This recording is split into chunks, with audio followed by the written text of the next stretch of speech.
Darren, obviously at this point, man, it's been like 13, 14 months since you've had a chance to compete. I mean, what's the feel right now on finally on fight week again after all the nonsense in between?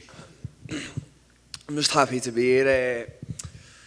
It's tough. It's tough to like have injuries and go through camps after camps and spend a lot of money and obviously have to pull out. Like my last fight was very unfortunate because it was only like 2 or 3 weeks before where I broke my collarbone. I mean, if it was 10 weeks before the fight and I broke my collarbone, I was definitely still fighting. But it's just it reminds me a lot of like when Don Cruz was getting a lot of setbacks and injuries. You've just got to come through them, man. You just got to come through them, and here I am, a few days before it, and I'm a very happy man. It's good to hear, man. I mean, I know you've always been a confident guy that believes in yourself, but I do wonder, I mean, has this been a mentally challenging period? Because you talk about Dom Cruz, same thing. It's like a guy who's like, are you just snake bit? Do you have terrible luck? Like, I mean, is it been a test for you? No, it's been a test, obviously, but it's just a will to me test. I'm like, listen, like this is no truth. Like even this camp, I've had injuries, and I think every fighter, I speak for every fighter, we all get our injuries. It's just how you get through them. But as time goes on now, and as I'm getting older, and as I'm getting wiser, hopefully, I've got a purpose in life, and I keep saying this all week. Like I wake up with purpose, and I know where I want and what I want to be, and who I am, and just all that stuff together. It's just like I'm out for something, and I'm not going to stop until I get it. So no injury, no whatever can stop me on this little journey I'm on, and it's my journey, and there's people on it. There's people who come on the journey and then come off the journey, and it's sort of like the hype train thing. But I'm driving towards something, and I've got so much motivation for it. You know we don't want you to be like too mature though, right? Like once you grow up a little bit, but I mean. Just wait for the taxi stories after the fight on Sunday. So talk about everything that you've been through, right? And all you've had to go through, and then this card starts going through what it's going through. It's going to move to Vegas. There's going to be visa issues for people and all this. Was that distracting at all as all that stuff was playing out? No. I've just been speaking about then. I haven't seen my child in Brazil for 2 years, man, and I see a lot of guys like they're like, oh, I'm away from my kids for a week. Like, listen, let's just get down to the nitty gritty. Like, nothing's gonna affect me on fight. Like, I treat the fight like sparring because I spar how I fight, and like I'm going in there against Derek, and no matter what happens, like MSG getting in a day before and cutting weight and then fighting KG, who's coming off the fight with Stylebender. It's like none of this shit matters. None of this shit matters to me. It may matter to someone else, and I'll respect that, but it doesn't fucking matter to me. But at the same time, yeah, you think a lot of things like it's a little bit. Oh, I was looking forward to like a London event, sold out, packed out after COVID, and all these big names on the fight card with myself, a lot of Scousers as well who were on the card this weekend. And then I see names dropping out like Paul Craig, Gustafsson, Lerone Murphy. So it's tough and it's challenging, but it might be tougher and challenging for other people. Let's just get one thing straight. I'm here to fucking fight, and I'm gonna fight Saturday. That's all I'm here for. Derek Brunson as an opponent, what do you think? I mean, do you see him as, you fought obviously elite level guys. Do you see him as an elite level challenger? Yeah, I think he's class. I mean, I know he was out here saying that I DM him every day, and that's what I do, man. Like, I keep it interesting, and one day I'm wishing his family well, and the next day I'm just talking shit to him. I just keep it interesting. Listen, I've got nothing towards Derek. I think he's a nice guy. I like his team. I like his management. He's here to do a job Saturday. He's been doing a job. He's been doing more job than me. He's been beating these guys. But I keep saying, this is not disrespecting anyone, but I ain't no Kevin Holland and I ain't no Shabazan. Like, I'm a different animal coming in there Saturday. I've got fight IQ.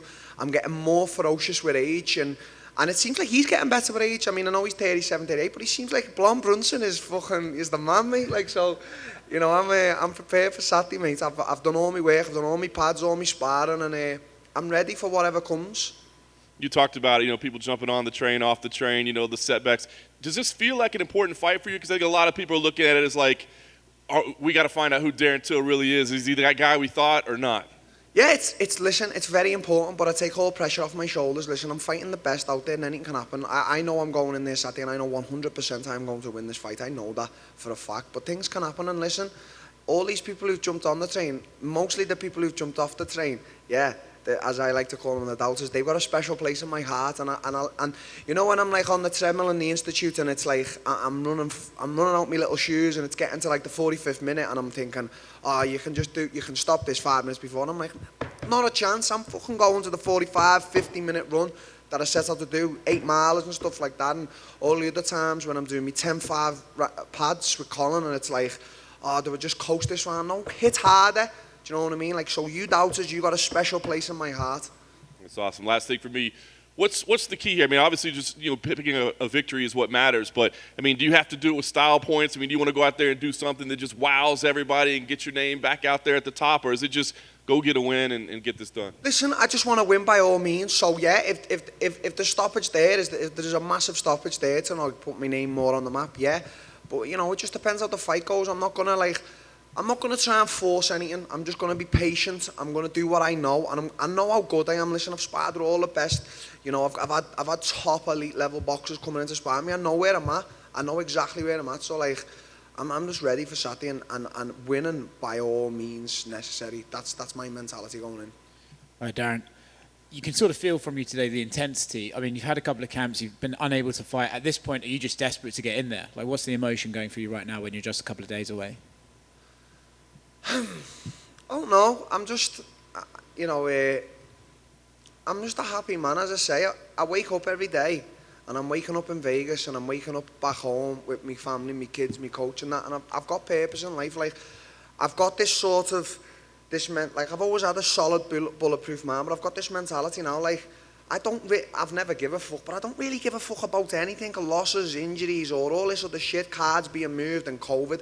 I couldn't care less. I just want to fucking fight, and I'm very happy that I can do that, and I can get paid for doing that, and I can have my name out there, and I can all this shit. You know what I mean? Like, I believe this is the fighter. This is the mentality a fighter needs to have. Like, you need to fucking go to the gym, you need to put all your hard work in, you need to believe in yourself, you need to believe in your team as much as your team believe in you. And all them things, they mean a great deal to me. Do you think Brunson's one of the most underrated guys in this division? Right now he is, yeah. Like, he's beating all these top guys, I'm not trying to discredit like Kevin Holland and Shabazz and the other guys he's beat and saying, oh, I'm a different monster. I know I'm a different monster, but he's beat all these top guys. He's on a proper roll. He knows what he wants. He knows the man he is and who he wants to be and what he wants to be. I have to respect that, as always. Last thing for me, you talked about you've got this bulletproof mindset. Is this something that's sort of you've grown into as you've gotten a bit older, you've started to mature a little bit? Is this a new mindset, or is this the same thing that's just kind of evolved?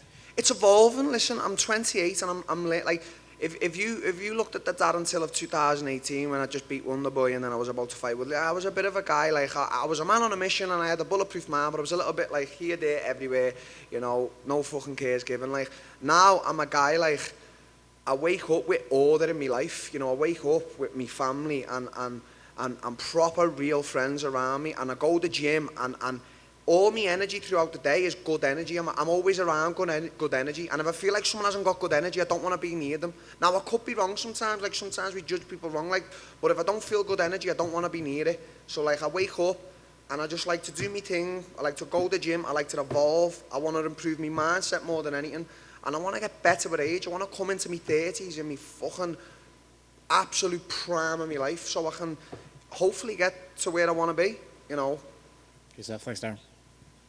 Tio, perguntar em português, tudo bom? Tá bom. Meu. Um pouquinho mais de um ano sem lutar. Como foi esse período? Qual é a grande lição que você tirou? De um ano sem lutar? É difícil, né?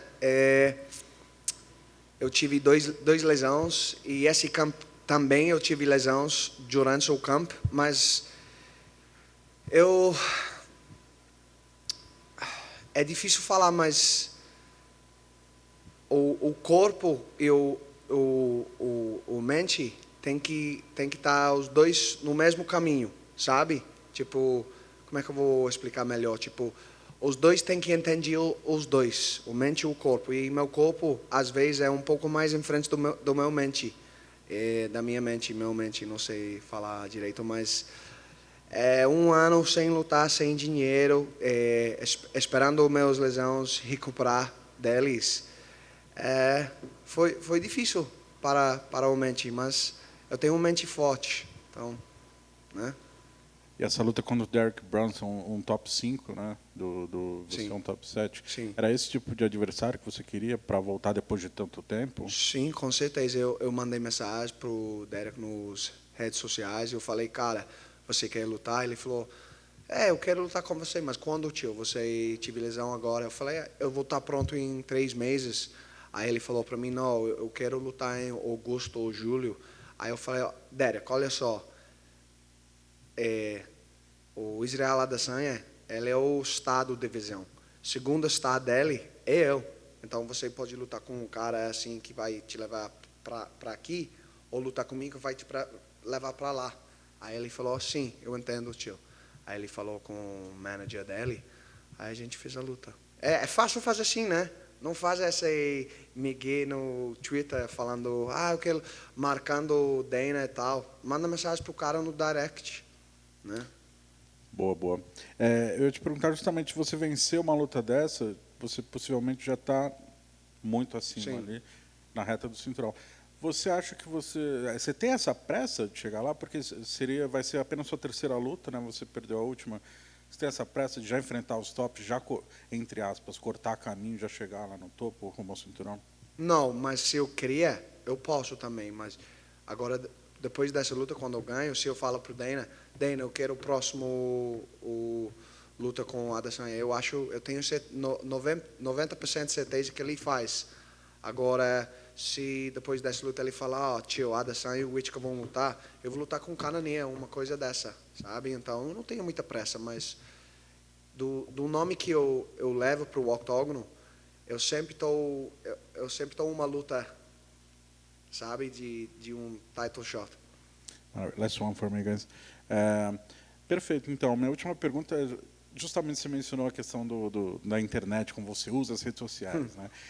Esse seu estilo, que o pessoal chama de troll, não é muito famoso, pelo menos na comunidade de artes marciais no Brasil. Você viu lá, você conhece o pessoal. Se você pudesse explicar para os fãs brasileiros que te acompanham, te admiram como lutador, mas que talvez não conheçam muito essa parte da internet, como você definiria o seu estilo? Eu não estou nem aí para ninguém, né? Mas eu não estou aqui para ofender alguém. Mas agora, se você quer estar ofendido dos meus redes sociais, o problema está com você. Você tem o problema. Não é que aquele coisa que eu postei que é ofensivo. É ofensivo com você, não com o mundo inteiro. Então, não fala isso. Não fala que essa brincadeira é ofenso.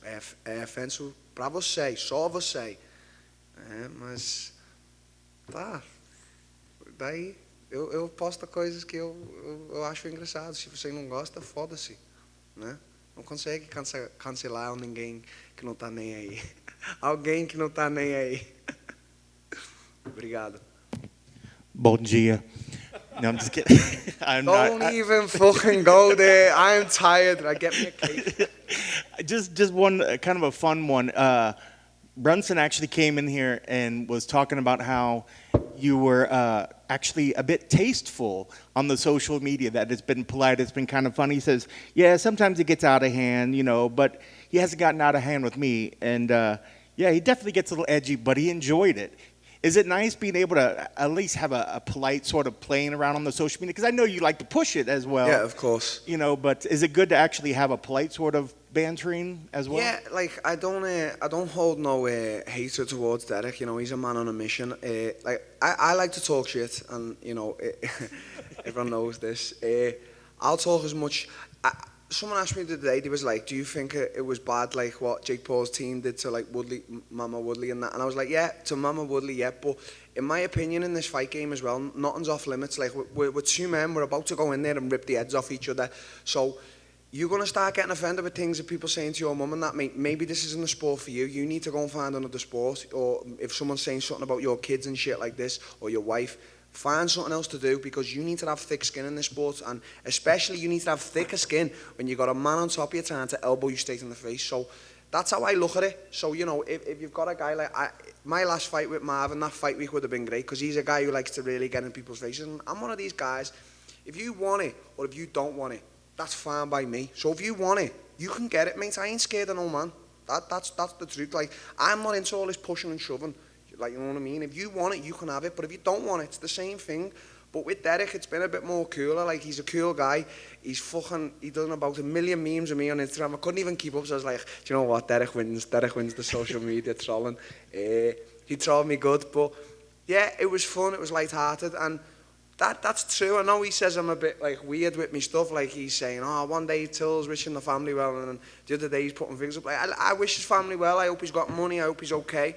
But I'm still gonna go in there and punch a fucking hole in his head on Saturday. That's the mentality, and I hope he's got that same mentality. But it's all love. Cheers. We've done, yeah. Awesome. Thank you guys. Appreciate it.